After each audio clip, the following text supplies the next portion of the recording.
सुप्रभात। आज सुबह की बड़ी खबर। देश की प्रगति में कथित उल्लेखनीय योगदान के लिए प्रधानमंत्री नरेंद्र मोदी को लोकमान्य तिलक राष्ट्रीय पुरस्कार से सम्मानित किया गया। कल पुणे में आयोजित समारोह में उन्हें यह पुरस्कार दिया गया। इस अवसर पर पीएम मोदी ने कहा कि वे देश के स्वतंत्रता आंदोलन के नेता लोकमान्य तिलक के नाम से जुड़े पुरस्कार को पाकर सम्मानित महसूस कर रहे हैं। 2000 रुपए के नोटों को वापस लेने की प्रक्रिया जारी है। इस बीच आरबीआई ने कल कहा कि प्रचलन में मौजूद 2000 रुपए के 88% नोट बैंक में 31 जुलाई तक वापस आ गए हैं। प्रचलन में 2000 रुपए के नोटों का कुल मूल्य 30 मार्च तक 3.62 लाख करोड़ रुपए था। 19 मई तक घटकर 3.56 लाख करोड़ रुपए हो गया। बताया जाता है कि मेवात में गोरक्षक समूह का नेता मोहित यादव और मोनू मानेसर, जिसे हरियाणा में ब्रजमंडल यात्रा में शामिल होना था, उसका नाम नासिर और जुनैद की हत्या के मामले में राजस्थान की भरतपुर पुलिस की वांछितों की सूची। बिहार सरकार द्वारा की जा रही जातिगत जनगणना को पटना उच्च न्यायालय ने सही ठहराया है। मुख्य न्यायाधीश के विनोद चंद्रन और शांति विक्रीत ने जाति आधारित जनगणना को देने वाली विभिन्न याचिकाओं पर फैसला सुनाया। आरपीएफ जवान चेतन सिंह द्वारा जयपुर मुंबई जिले में एक सब इंस्पेक्टर समेत 3 मुस्लिम यात्रियों की हत्या और मोदी और योगी के पक्ष में नारे लगाने की घटना को उत्तर प्रदेश अल्पसंख्यक कांग्रेस प्रदेश अध्यक्ष शाहनवाज आलम ने भाजपा और संघ द्वारा बहुसंख्यक समाज को हिंसक और सांप्रदायिक बनाने का परिणाम बताया है। पंजाबी गायक सिद्धू मूसेवाला हत्याकांड के मुख्य आरोपी सचिन बिश्नोई उस सचिन थापन को अजरबैजान के बाकू से प्रत्यर्पण के बाद भारत लाया गया है। लोकसभा ने कल संविधान अनुसूचित जाति आदेश संशोधन विधेयक 2023 पारित कर दिया। यह विधेयक छत्तीसगढ़ राज्य में अनुसूचित जाति सूची के अनुशोधन के लिए संविधान अनुसूचित जाति आदेश 1950 में संशोधन करता है। विधेयक के महारा मेहरा समुदायों को उनके मिलते जुलते नाम वाले मेहरा, महार और मेहर समुदायों की सूची में शामिल किया गया है। हंगामे के बीच कल राज्यसभा में प्रेस और आवधिक पंजीकरण विधेयक 2023 पेश किया गया। सूचना और प्रसारण मंत्री अनुराग सिंह ठाकुर ने विधेयक पेश किया। राज्यसभा में अधिवक्ता संशोधन विधेयक 2023 पेश किया गया। विधेयक को कानून मंत्री अर्जुन राम मेघवाल ने पेश किया। अमेरिका ने म्यांमार में आपातकाल 6 महीने और बढ़ाने का वहां की सरकार के कदम की निंदा की है। अमेरिकी विदेश मंत्रालय के प्रवक्ता मैथ्यू मिलर ने कहा कि म्यांमार के सैनिक शासन ने पूरे देश में व्यापक स्तर पर क्रूरता फैला दी है। हर घर तिरंगा का जश्न मनाने के लिए भारतीय डाक विभाग अपने 1.6 लाख डाकघरों के माध्यम से राष्ट्रीय ध्वज का विक्रय करेगा। सबसे बड़ी खबर की गुरुग्राम से सटे नूह में विश्व हिंदू परिषद की ब्रजमंडल यात्रा के दौरान बवाल के बाद तनाव जारी है। इस टकराव में 2 होमगार्ड जवानों की जान चली गई है, जबकि डीएसपी सहित 10 पुलिस अधिकारी और 30 से ज्यादा नागरिकों के घायल होने की खबर है। नूह में 2 दिन के लिए कर्फ्यू लगा दिया गया है। तो आखिर क्यों हरियाणा में हुआ बवाल, देखते हैं ये रिपोर्ट। मणिपुर अभी शांत भी नहीं हुआ कि हरियाणा में 2 समुदाय आमने सामने आ गए हैं। विश्व हिंदू परिषद की ब्रजमंडल यात्रा को इसके पीछे सबसे बड़ा कारण माना जा रहा है। सवाल उठ रहे हैं कि ऐसा क्या हुआ जिससे टकराव के हालात बन गए।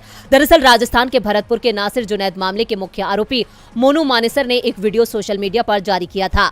इस वीडियो में वो लोगों को इस यात्रा में शामिल होने का न्योता दे रहा था। वो खुद भी इस यात्रा में शामिल होने की बात कह रहा था। इलाके के दूसरे पक्ष के लोगों ने इस पर गुस्सा जताया। सबसे बड़ी बात, सोशल मीडिया पर 2 दिन से जिस तरह के पोस्ट दोनों ओर से हो रहे थे, उससे साफ हो गया था कि यात्रा में कुछ भी हो सकता है। लेकिन इसके बावजूद सुरक्षा बंदोबस्त नाम मात्र के थे और जब टकराव हुआ तो पुलिस दिखाई ही नहीं दी। नूह के बाद यह टकराव गुरुग्राम के सोना तक पहुंच गया। देर रात गुरुग्राम सेक्टर 56-57 इलाके में करीब 100 लोगों की भीड़ ने अंडर कंस्ट्रक्शन धार्मिक स्थल को निशाना बनाया।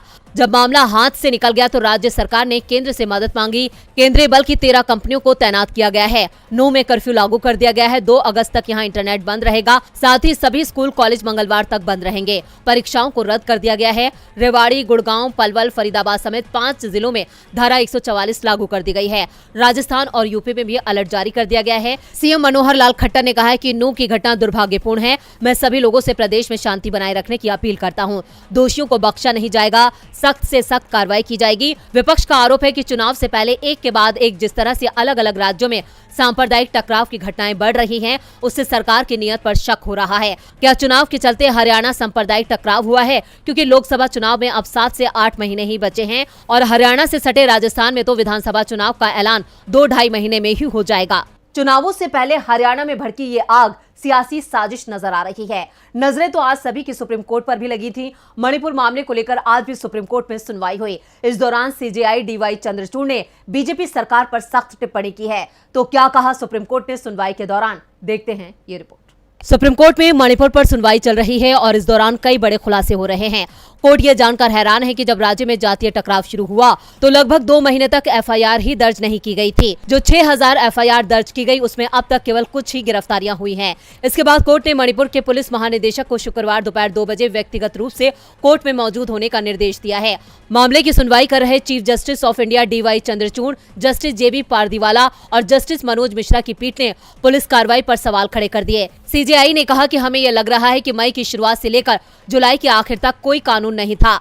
मशीनरी पूरी तरह से खराब हो गई थी। आप एफआईआर भी दर्ज नहीं कर सके। क्या ये इस तथ्य की ओर इशारा नहीं करता कि राज्य में मशीनरी, कानून व्यवस्था पूरी तरह से ठप हो गई थी? कोर्ट ने कहा कि हम हर घटना की जांच सीबीआई को नहीं सौंप सकते, क्योंकि 6000 केस अगर सीबीआई को दिए जाएंगे तो उसका पूरा तंत्र ही टूट जाएगा। लेकिन पीठ ने कहा कि उसे बताया जाए घटना की तारीख, 0 एफआईआर दर्ज करने की तारीख, नियमित एफआईआर दर्ज करने की तारीख, वो तारीख जिस दिन गवाहों के बयान दर्ज किए गए हैं, तारीख जिस दिन 164 बयान दर्ज किए गए, गिरफ्तारी की तारीख। इस बीच सुप्रीम कोर्ट ने यह भी साफ कर दिया है कि वो हाईकोर्ट के पूर्व न्यायाधीशों की एक समिति गठित करने के बारे में सोच सकता है, जो स्थिति पुनर्वास घरों की बहाली का मूल्यांकन करेगी और ये सुनिश्चित करेगी कि बयान दर्ज करने से संबंधित पूर्व जांच प्रक्रिया उचित तरीके से चले।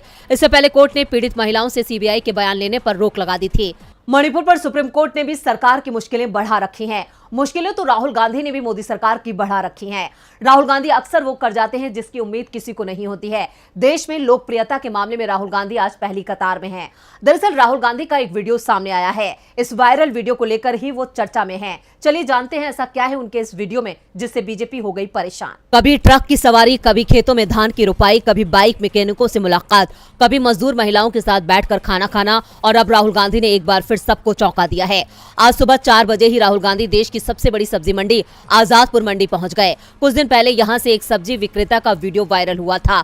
राहुल गांधी ने भी इस वीडियो को शेयर करते हुए सवाल उठाए थे। इस वीडियो में एक सब्जी विक्रेता सब्जियों की कीमत बताते हुए अपनी लाचारी जताता है कि उसके पास महंगी सब्जी खरीदने के लिए पैसे नहीं है और उसे खाली हाथ लौटना पड़ रहा है। इस दौरान उसकी आंखों में आंसू भी आ जाते हैं। ये वीडियो राहुल गांधी ने भी शेयर किया था। इसी के बाद वो खुद आजादपुर मंडी पहुंचे और सब्जी विक्रेताओं और किसानों का हाल जाना, जिससे बीजेपी खेमे में हलचल और तेज हो गई है। कांग्रेस ने राहुल गांधी का वीडियो शेयर करते हुए लिखा है, जननायक राहुल गांधी आज दिल्ली के आजादपुर मंडी में सब्जी और फल विक्रेताओं से मिले।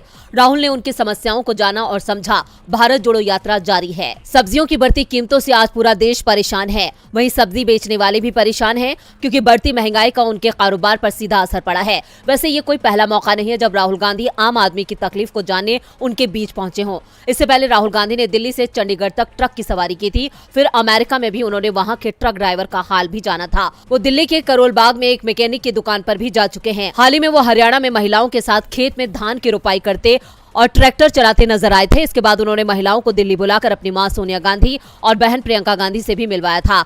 आज राहुल गांधी आजादपुर मंडी पहुंचे, जो देश की ही नहीं बल्कि एशिया की सबसे बड़ी सब्जी मंडी है। देश के कई राज्यों के व्यापारी यहां अपनी फसलें बेचते हैं। यहां सब्जियों के साथ साथ तमाम तरह के फल बेचे और खरीदे जाते हैं। मोदी सरकार लगातार राहुल गांधी के निशाने पर है। संसद में भी विपक्ष के निशाने पर मोदी सरकार है। संसद के मॉनसून सत्र में आज का दिन भी हंगामे के नाम रहा, लेकिन 2 बड़ी घटनाएं भी हुई। पहला, दिल्ली बिल सरकार ने लोकसभा में पेश कर दिया, तो दूसरा, अविश्वास प्रस्ताव पर बहस की तारीख तय हो गई। तो आज दिन भर क्या कुछ हुआ संसद में, देखते हैं ये खास रिपोर्ट। संसद में मणिपुर पर चर्चा को लेकर आज भी विपक्ष ने सरकार को घेरा। राज्यसभा में जमकर नारेबाजी हुई। विपक्ष के सांसदों ने राज्यसभा में प्रधानमंत्री सदन में आओ के नारे लगाए, लेकिन प्रधानमंत्री आज भी संसद में नहीं आए। इससे पहले संसद की कार्रवाई शुरू होने से पहले राज्यसभा में विपक्ष के नेता मल्लिकार्जुन खड़गे के कक्ष में इंडिया गठबंधन की बैठक हुई। बैठक में मणिपुर के हालात और दिल्ली विधेयक पर चर्चा की गई। विपक्ष ने साफ कर दिया कि मणिपुर मामले में वो अपने स्टैंड पर कायम रहेंगे, तो दिल्ली सर्विस बिल का विरोध करेंगे। ये बिल आज मोदी सरकार संसद में ले आई। लोकसभा में केंद्रीय गृह राज्य मंत्री नित्यानंद राय ने विधेयक पेश किया। इस बिल को लेकर पिछले काफी समय से दिल्ली में सियासत चल रही है। दिल्ली सरकार इसके खिलाफ सुप्रीम कोर्ट तक गई है। विधेयक पेश किए जाने पर विपक्षी गठबंधन इंडिया में शामिल सभी दलों ने इसका विरोध किया। कांग्रेस के अधीर रंजन चौधरी, शशि थरूर और गौरव गोगोई, आरएसपी के एन.के. प्रेमचंद्रन, टीएमसी के सौगत रॉय और एआईएमआईएम के असदुद्दीन ओवैसी ने इसका विरोध किया और इस बिल को पूरी तरह से असंवैधानिक बताया। इस बिल पर बुधवार को लोकसभा में चर्चा होगी। लोकसभा में ये बिल आसानी से पास हो जाएगा, लेकिन मामला राज्यसभा में फंसता दिख रहा है, जहां सरकार के पास बहुमत नहीं है। इंडिया गठबंधन ने संकेत दिए हैं कि वो इसके लिए गठबंधन से बाहर के समान विचारधारा वाले दलों से सहयोग लेने की कोशिश करेंगे। दूसरी ओर विपक्ष की तरफ से लाए गए अविश्वास प्रस्ताव पर आज चर्चा का दिन तय हो गया। अविश्वास प्रस्ताव पर 8 अगस्त से चर्चा शुरू होगी और 10 अगस्त को प्रधानमंत्री नरेंद्र मोदी जवाब देंगे। वैसे आज संसद में करीब आधा दर्जन विधेयक पेश किए गए हैं। संसद में लगातार मणिपुर पर हंगामा मचा है, लेकिन पीएम मोदी इस पर अपनी चुप्पी तोड़ने को तैयार नहीं है।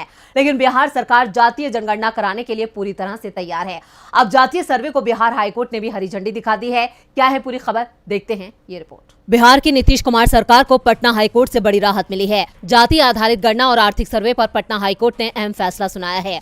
कोर्ट ने जातीय जनगणना पर रोक को लेकर दायर याचिकाओं को खारिज कर दिया है। हाईकोर्ट के चीफ जस्टिस केवी चंद्रन ने अपने फैसले में कहा कि राज्य में जातीय जनगणना आगे भी जारी रहेगी, लेकिन यह अनुमति सिर्फ सर्वे के लिए होगी। सरकार जातियों का सर्वे करा सकती है। दरअसल नीतीश कुमार ने जातीय सर्वे कराने की अपील केंद्र सरकार से भी की थी, लेकिन केंद्र की ओर से कोई जवाब नहीं आया, तो बिहार सरकार ने अपने स्तर पर यह काम शुरू कर दिया था। बिहार में 7 जनवरी 2023 से जातीय जनगणना की शुरुआत हुई थी। हालांकि सरकार का कहना था कि वो जनगणना नहीं सर्वे का काम करा रहे हैं, लेकिन हाईकोर्ट ने इस सर्वे पर 4 मई को रोक लगा दी थी। रोक लगाने के बाद कोर्ट ने सवाल किया था कि जातियों के आधार पर गणना और आर्थिक सर्वेक्षण कराना कानूनी बाध्यता है। कोर्ट ने यह भी पूछा था कि ये अधिकार राज्य सरकार के क्षेत्र अधिकार में है या नहीं। साथ ही कोर्ट ने यह भी जानना चाहा कि इससे निजता का उल्लंघन होगा क्या। और अब हाईकोर्ट ने फैसला सुनाते हुए जातीय सर्वे पर लगाई रोक को हटा दिया है, जिसके बाद अब जल्द ही बिहार में जातियों के आंकड़े सामने आ सकते हैं, क्योंकि सर्वे का 80% काम पहले ही पूरा हो चुका है। लेकिन हाईकोर्ट के फैसले से बीजेपी और केंद्र सरकार जरूर परेशानी में दिखाई दे रहे हैं, क्योंकि विपक्षी दल अब पूरे देश में जातीय जनगणना को लेकर केंद्र सरकार पर दबाव बनाना शुरू करेंगे, जबकि मोदी सरकार अभी भी जातीय जनगणना के लिए तैयार नहीं है। हाईकोर्ट से नीतीश सरकार को बड़ी राहत मिली है। राहत तो आज उद्धव ठाकरे को भी सुप्रीम कोर्ट से मिली है। एकनाथ शिंदे को आज सुप्रीम कोर्ट से बड़ा झटका लगा है। शिवसेना विवाद पर उद्धव ठाकरे की याचिका पर सुप्रीम कोर्ट ने जल्द सुनवाई के संकेत दिए हैं। पूर्व सीएम उद्धव ठाकरे ने अपनी याचिका में चुनाव आयोग के फैसले को रद्द करने की मांग की है, तो कब करेगा कोर्ट इस पर सुनवाई, देखते हैं ये रिपोर्ट। सुप्रीम कोर्ट ने आज महाराष्ट्र के सीएम एकनाथ शिंदे गुट को पार्टी का नाम शिवसेना और उसका चुनाव चिन्ह धनुष और तीर आवंटित करने के चुनाव आयोग के आदेश के खिलाफ उद्धव ठाकरे की याचिका पर सुनवाई के लिए राजी हो गया है। चुनाव आयोग के फैसले को चुनौती देने वाली याचिका को लेकर एडवोकेट अमित आनंद तिवारी ने CJI D Y Chandrachud, justice JB Pardiwala और जस्टिस मनोज मिश्रा की पीठ से जल्द सुनवाई के लिए कहा। तिवारी ने कहा कि ये मामला अब शिवसेना मामले में संविधान पीठ के फैसले के दायरे में आ गया है। उन्होंने कहा कि इसे 31 जुलाई को सूचीबद्ध करने का निर्देश दिया गया था, अब ये संविधान पीठ के फैसले के दायरे में आ गया है। इस पर सीजेआई डीवाई चंद्रचूड़ ने कहा, जम्मू कश्मीर संविधान पीठ के फैसले का इंतजार करें और हम इसके लिए एक तारीख देंगे। इसके साथ ही सीजेआई ने कहा, हम इस पर सुनवाई जरूर करेंगे, थोड़ा इंतजार कीजिए। इसके साथ ही मुख्य न्यायाधीश डीवाई चंद्रचूड़ और न्यायमूर्ति जेबी पारदीवाला की पीठ ने मुख्यमंत्री एकनाथ शिंदे और उनके खेमे के खिलाफ दायर अयोग्यता कार्रवाई पर फैसला लेने में महाराष्ट्र विधानसभा अध्यक्ष द्वारा देरी के खिलाफ उद्धव ठाकरे गुट की याचिका पर भी सुनवाई का भरोसा दिया है। इस मामले में कोर्ट ने विधानसभा अध्यक्ष राहुल नार्वेकर और सीएम एकनाथ शिंदे से 28 जुलाई तक जवाब मांगा था। आपको बता दें कि इससे पहले 10 जुलाई को सुप्रीम कोर्ट शिंदे गुट को पार्टी का नाम और चुनाव चिन्ह आवंटित करने के चुनाव आयोग के आदेश के खिलाफ याचिका पर 31 जुलाई को सुनवाई करने पर सहमत हुआ था।